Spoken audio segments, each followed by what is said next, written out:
Welcome to Meaningful Mondays with the Community Foundation of Middlesex County, where we only know good people who do great things in our community. Whether you are a volunteer, a donor, or a nonprofit organization, each episode of Meaningful Mondays will celebrate you, our friends and neighbors who have a deep passion for and commitment to improving the quality of life for all in Middlesex County. So let's kick off the week with great conversations with remarkable people, businesses, and nonprofits making a difference right in our own backyard.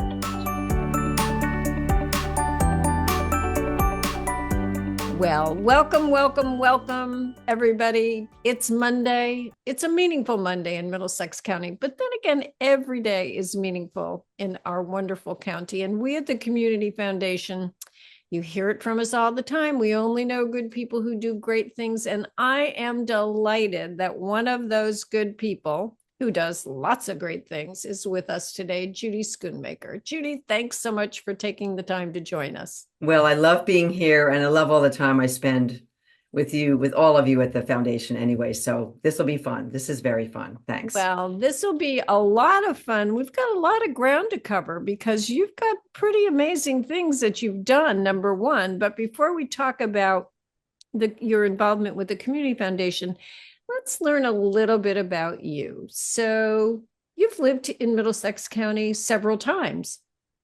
Well, yes, our children grew up in Durham. We lived there. Of course, then we left, as you know, or maybe don't know, we were out in Colorado for a couple of years and moved back again and Killingworth, and now we're in Essex, and we love it where we are. And it's been fun to, meet new people, but now we feel as though we've really met some people that we've known for a while. And of course, the group I love to spend some time with, I have to say, is, certainly my garden club, Middletown Garden Club, and the foundation. Seems to me they take up my time, which is good time. You know what, Judy? When we were talking the other day, and I didn't know that you knew us way before when we were just getting started. I did, I think, go to an event. I think it was even around 2000, when a group of people started to talk about the possibility. And unfortunately, it's right when then we left town. Shortly, we moved west right after that. But I was getting news because I have a lot of good friends that were at that gathering, hearing that, oh my gosh, things are really happening back there. So of course, when I came back and one of those good friends tapped me again, I went, oh, I get to join in now that you're all ensconced. But it seems to roll so quickly into such a wonderful organization. I had no trouble at all saying, can I do something, or what, you want me? Sure. When, where. We always know we can count on you. And honestly, I have to say, and just so that everybody knows, Judy just cycled off the board. But we know where to find you, Jude. But you did so much for the Community Foundation. Heading up our development committee, being part of the ARF grants portion of things, being part of the Janvrin Committee. So let's talk a little bit about those. And then I have a big question for you too. So the highlights, we've had some fun along the way. So let's talk about the Janvrin Committee first and what we've been able to do with that committee. Well, it's an impressive group of people. I feel as though I want to sit sort of on the edge, because every time I've been at one of their meetings, there are major up and down the Connecticut River, major members of the Janvrin Committee who have done wonderful environmental pieces of work, being able to bring open space into the picture. And of course, what I just loved more recently, last year and this year, is going over to see one of our favorite spaces. And you fill me in again about where our meeting was twice across the river. At the Burnham Brook At the Burnham, of course. And of course, this past fall, when they got a vehicle over there for their open space, it really is not very open, lots of woods and trails, and which enables disabled or whatever limited people to ride on the trails. It's kind of like being on a four-wheel drive vehicle, but it's a mechanical kind of wheelchair with hydraulics, and Amazing. I just think it's spectacular. Anyway, we got to look at this wonderful. Well, that was with our Right. partnership Great. with the Nature Conservancy for the Yes. Goodwin Fund. Yes. So the Janvrin Committee, for those of you who might not know, was a wonderful bequest from the Janvrin sisters, and it's dedicated for the environment, birds in particular, but also their human friends, and to make sure that Middlesex County, the environment that we live in, takes care of all of the above. So I love talking about partnerships. I love the partnership we helped get going with the libraries in the Janvrin Committee. Well, it's been really kind of fun because one of the members of Janvrin, or leader man, came, well, actually did lots of work, approached LL Bean, in fact, for backpacks. And we said, well, now what's that about? Oh, well, we filled, got a lot of ingredients. We filled the backpacks with bird song books and bug books and bug collector kit I know. and all sort of binoculars, real binoculars, not play ones, and information about trails and scavenger hunt cards. And each pack was given in a little presentation, which was lots of fun, to a library in the county. So they have these backpacks available for people to borrow and get out there. Everybody get outside is their credo. And isn't it wonderful when libraries have more than just books? This is equipment for the library. I thought it was very inspired to do this. So Well, what I loved about it is that the very fact that we will never know the children and the families that are getting outside, but we may be, in fact, creating future birders. And that is so important. And it's at no cost because we work through the libraries. But the libraries have requested that we do a repeat of something that we did last spring. you mean the nesting balls? The nesting balls. Which, when I say the word to people, they what? I know. You I have a know. ball? Is this like a tennis ball? No, no, no. A kind of they're open frame balls about 8 inches, 10 inches in diameter. Right. They sort of look like they're made of grapevine or something, but and inside the ball is fur, hair, fur, whatever. And there's a string attached to each one, a twine attached to each one, and it gets hung in a branch. And the fun thing is, if you put them kind of like a bird feeder would be, a nearby tree or shrub or something, you can watch the birds in the spring come, and they pull this nesting material out of the ball and disappear. We have a video taken by one of the librarians who received one of these. And it's a video she made that sent to us. And it looks like this little finch looked like Santa Claus by the time he left. I Right. mean, he pulled all this for It's anyway. just great. So we're looking forward to more of that this spring. And and so let's do a shout out not only to the libraries, not only to the Janvrin Committee, but also to Pocketful of Posies that helped us. If you can conceive, I think it was 350 packages with the nesting balls in them, and Pocketful of Posies even found tissue paper that had birds all over it. So the theme was there, and a little card that talked a little bit about the Janvrin sisters and the mission of the fund. But Jude, I'm going to segue because Janvrin Committee, check.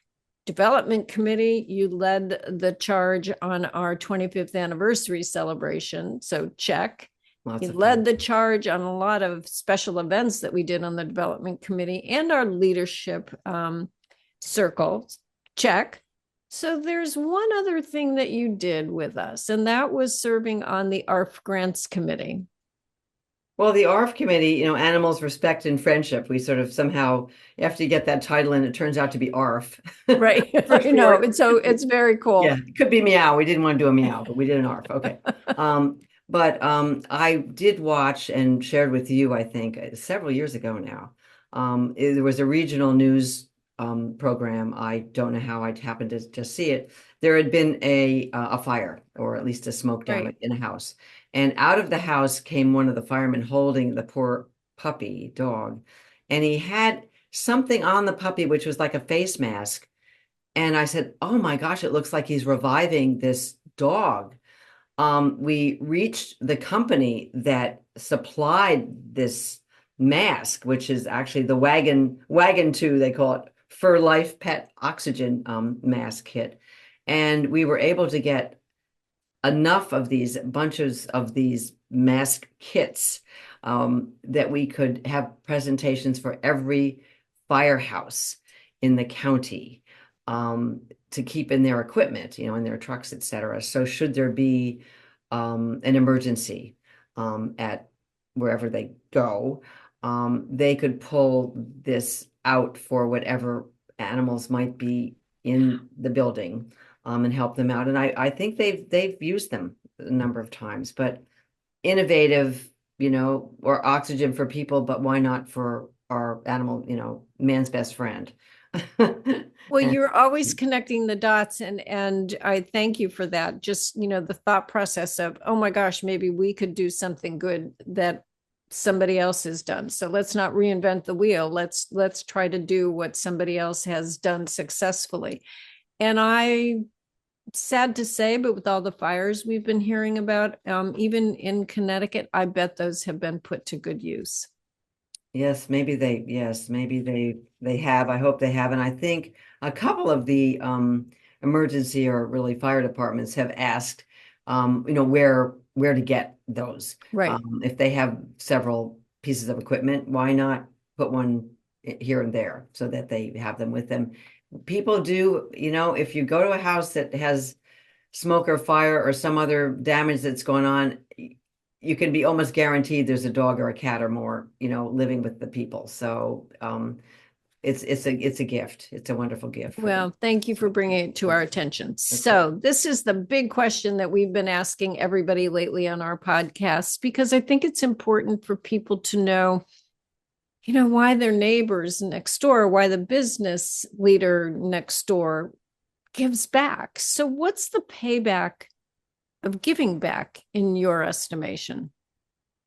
Well, you mean as compared with just sort of writing a check to something Right. around the world or something? Yeah, I Right. do think it's, we all have our, whether they're nonprofits or large giving organizations. I won't name, we all know what they are: animals, people, health, whatever, that go worldwide, which is wonderful because we, need the help. But I do think it's really important, for me at least, to be connected with something that is in our town or our county. Right. It's where we can make a difference. I think we see it. And therefore I think the Community Foundation of Middlesex County is really my home. I've loved working with everybody, Community Foundation. And we love working with I keep coming back. You're not But, going anywhere. it's really where we live. Let's give where we live, and to your point, good people doing great things. Well, it shows, and more people, there's a lot of reach out, but more and more the phone rings for Cynthia and for the foundation, because they kind of know where to come now. It's been a great time. It's been a really good time. I've loved it. And Judy, Yeah. what do you personally get out of giving back? And by giving back, we don't mean just the dollars. It's your resources, your time, your energy, your smarts. So what do you personally get out of that? I've met some really fun people. Well, there you go. I think that's really important. And being impressed, like I said, about the Janvrin Committee, being very wide-eyed and hopefully open-eared about seeing what really people are doing, and can do and will be doing. It's just it's maybe that's selfish, but it is sort of feel good. Hi, what's next? What's this year bring? We've all been through the COVID things, and now things are opened up again, and we can do a few more things than we could do 4 years ago or whatever. It does make you feel good. I mean, without being sort of selfish about it. What can we do? what can There's we do? payback for giving back. Yeah, that's all. I just think it pays for itself. You go home and I don't know. I feel good, but there's always something new. Well, that's what I love too, because to your point, you meet such interesting people and you get a different perspective. Yeah, yeah, You find out what they're interested in. yeah. And we always find out different things about what's going on in the communities where you live, work, and play. So I think that's critical for us as a community foundation. We do say that we're nosy and we want to know everything that's going on so that we can connect the dots and help. It's a nice kind of nosy, Cynthia. I think Hello, so what too, what what Jude. do you got? What are you doing there? And new things open. People move in, which is Right. really, of course, people move here, move into the area. I've met a couple new couples this past year, and they're fascinated. They have come on we haven't talked about the boat rides. We've been doing a boat ride every year in September on the Connecticut River, which is one of our gems in Middlesex County. And people meet other people, so you Right. you have a nice network where, maybe your new neighbors would like to meet the other neighbors that you happen to know. I mean, it's really, as you say, it is a network, and that feels awfully good too. I love, and then I suddenly see those people together doing something, which is fabulous. So Right. We've um, all, they're you starting. mentioned COVID, and I think Yeah. we're all starting to try to reach out and meet those new folks who have moved in because honestly and truly, we live in a great place. We have good people. Why not get together and do something really good? Yeah. And to, our obvious point, some of the events that we do, the reach out that you do, the staff does, my goodness, it's not all fun and games. I mean, there's work that has to go on to network. And therefore I think that point is made at board meetings, committee meetings. Okay, let's get out there, and people ask, well, what's the best way to reach people? So we've tried a lot of different things, Right. and some work better than others.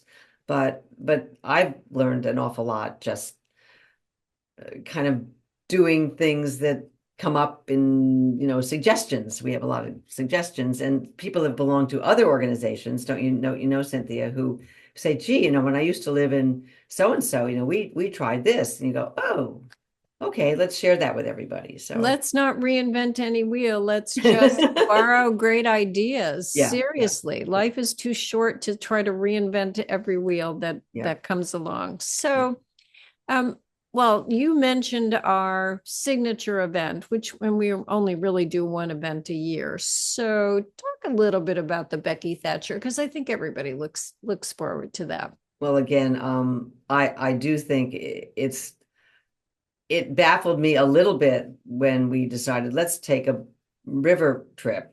And I thought, well, doesn't every nonprofit do a river? I mean, isn't that what people do here? And people said, not that we know. I don't think there was another nonprofit or organization that decided that this was the way to celebrate with their community. So a number of years ago, goodness, this has been going on for quite a while. In September, when the weather is lovely, it's not quite so torridly hot, but it's also not freezing yet. We take an evening on the Connecticut River, sometimes with music, but always with food, and everybody just gathers and chats and has a little sip, and usually sunset, the sun goes down, Oh my and gosh, the the sun go down on sunsets. the river. Sometimes we'll see eagles, or other, the Right. ospreys. They haven't left yet, and it really gets people out there. So I think for some people, Cynthia, I think it's the only time they're on the river. I mean, I'm you one have of them boats. because Yeah, we yeah, we don't own a boat. yeah, We're yeah. golfers, and so this is our time to be on the river and just marvel at how beautiful it is and how lucky we are to have it here. We've only had a couple of weird weather No, occasions, but but we'll never but have but we another even one. then we had a good time. Absolutely. This is a group that likes to have a good time and enjoy itself. Yeah. So, But well, that's Jude, that. It's a great event. It's a great thing. you honestly inspire us because you love the environment, you love animals, you have so much energy. You know so many people. You connect the dots. You've done so much for the community foundation. So, and we know where to find you. You're still going to have that tattoo CFMC on you. So what are you looking forward to in the next couple of months? Well, as we speak, it's midwinter. I'm not sure when anybody sees our podcast, but as we speak, it's midwinter, and I think it would be nice to walk outside and not, slip on the ice, and which we hope not This is to. true. And actually, in the long range, I mean, again, I always think environmentally, but I always look forward to the ospreys returning in the spring. Oh, And yes. and it's always the end of March, and it gives me something to look through my scope to check on. So I have to say, it's always, spring comes, the bulbs come up and the ospreys come back. So that's what I look forward to in the springtime. Yeah. Well, thank you, Jude, for that. Now we're one day closer to spring. Let's mark that in our calendars. So we're one day closer to spring. Well, So, it's fun. Judy, we only know good people who do great things, and you're one of them. Thank you so much for being part of us. And thank you for giving back in so many different ways. We are grateful. Well, I like being here. So lots of fun. Thanks. Great. Thank you. Thank you for joining us for this week's episode of Meaningful Mondays. At the Community Foundation of Middlesex County, we know that philanthropy matters and philanthropy works. Together, we support the arts, education, human services, animal welfare, the environment, heritage enhancements, and so much more by providing services, programs, and grants to our local nonprofits. We invite you to learn more and share your passion with us. Visit us at middlesexcountycf.org or contact us at 860-347-0025. Together, we can make great things happen.